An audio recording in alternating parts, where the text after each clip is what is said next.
C'est d'abord un appel à l'aide, Constipation, moi, Seigneur, c'est pas que je le fais. Je t'aime, Seigneur, je t'aime, Seigneur, je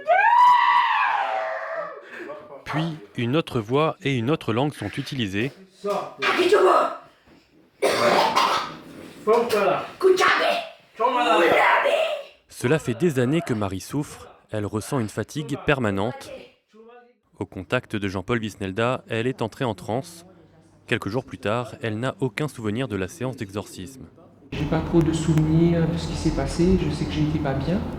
J'appelle ça une cochonnerie. D'où ça vient, d'où ça sort, je sais pas. Mais moi, ça fait un moment déjà que je vis avec ça. Ça me pourrit la vie, je suis constamment malade, fatigué, je n'arrive plus à travailler. Elle n'est pas la seule à avoir fait appel à lui. Lorsqu'il vient à La Réunion quelques semaines par an, Jean-Paul Visnelda pratique plusieurs exorcismes. À chaque fois, il affirme pouvoir guérir ses patients grâce au don que lui a transmis sa mère, une renommée que tous ses patients connaissent. Non mais moi aussi je fais des miracles maintenant. Jean-Paul Visnelda brandit la croix, la discussion est calme, jusqu'à cette réaction brutale. En boucané. Eh oui.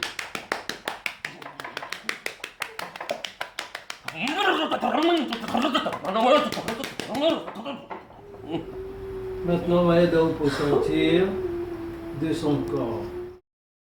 Jeanne-Paul Visnelda, la mère de Jean-Paul, est connue des Réunionnais pour avoir pratiqué des milliers d'exorcismes et de guérisons des années 60 aux années 80. Avec des prières, du sel et de l'eau bénite, elle affirmait pouvoir chasser les démons. Partez. Redresse la tête. Vous partirez, oui ou non? Je fais. Vous refusez l'eau bénite? Va dire au Satanas. Retourne en paix à ta tombe. Allez. C'est dans cette maison, à l'étang salé, qu'elle recevait les personnes souffrantes. Depuis son décès en 1991, la foule ne se presse plus autour du dancing bar Le Flamboyant. Je me rappelle très bien ici, là. Ça c'était son officine. Dehors, l'espace de prière est encore fréquenté par les Réunionnais. Des bougies et des lettres de remerciement y sont déposées. Des fois il y avait des personnes qui arrivaient transportées en ambulance et puis qui repartaient à pied, quoi, qui marchaient tout seuls. À un moment donné, il y avait même des robes de baptême qui étaient accrochées là, ici. Il y avait pas mal de béquilles surtout. Les personnes venaient avec deux béquilles et puis ils repartaient en déposant leurs béquilles là. Cet aspect très religieux, Jean-Paul Visnelda le distingue de la médecine alternative qu'il pratique. Il est devenu magnétiseur par passion. Est-ce que vous sentez vraiment quelque chose? Vous sentez à l'intérieur que ça bouge? Hein? La journée commence à 9h, elle se terminera à 18h sans aucune pause. Une dizaine de personnes a pris rendez-vous aujourd'hui.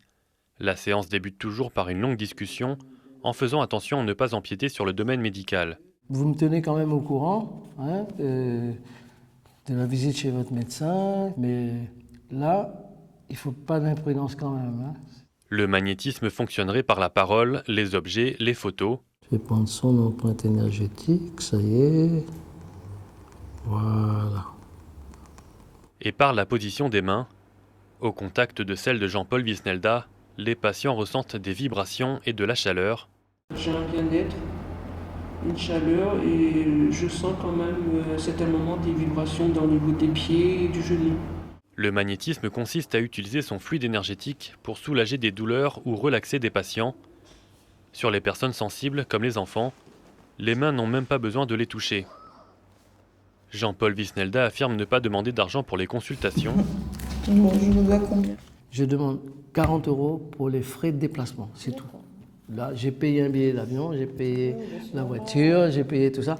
Certains n'ont pas les moyens, d'autres donnent plus en remerciement. Mais avec 50 à 100 personnes consultées en 2 semaines à La Réunion, entre 2000 et 4000 € sont récoltés pour ces frais de déplacement.